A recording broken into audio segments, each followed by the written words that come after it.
right, everyone, I just want to give you some tips about how to write your essay for this class, but they're tips that should carry you through a lot of other classes as well.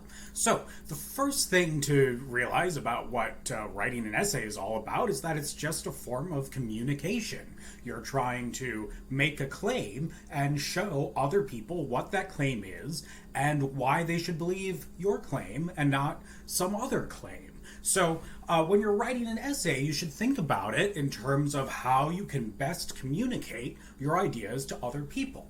Instead of simply just ticking off some check marks on a list of formatting and grammar and that kind of stuff, that's the way that a lot of folks nowadays, I guess, get taught how to write in high school, because I guess that's the sort of thing that, a teacher can just go down and kind of check things off of their list of stuff that you've accomplished. Did you have 5 paragraphs? Is it so many pages long?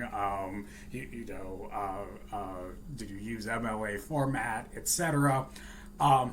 But what I want to do is to get you beyond that to a point where you're now using some of those skills you may have learned in high school and using them when they're useful, but coming up and using your own mind with techniques when those don't prove useful to do one thing, namely communicate your ideas. So, not to put too fine a point on it, but I do not give a fuck how many pages your essay is, how many paragraphs it is, what format you use, what font, what the margin sizes are.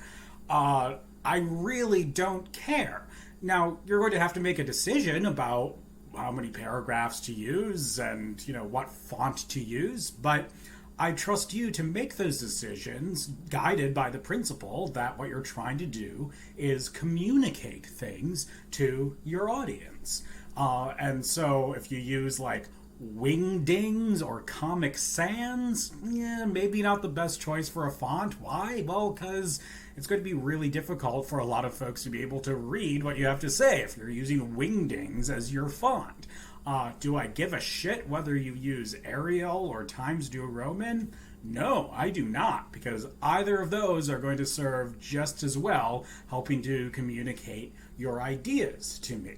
All right, so I guess I'm going to break this up in chunks. So that will just serve as a little intro so you're in the right mindset, and then I'll come back and give you a second video where I just give you some broad general tips about how to structure your essay so that you can make sure that you're communicating effectively with your audience. So I will come back at you in just a bit.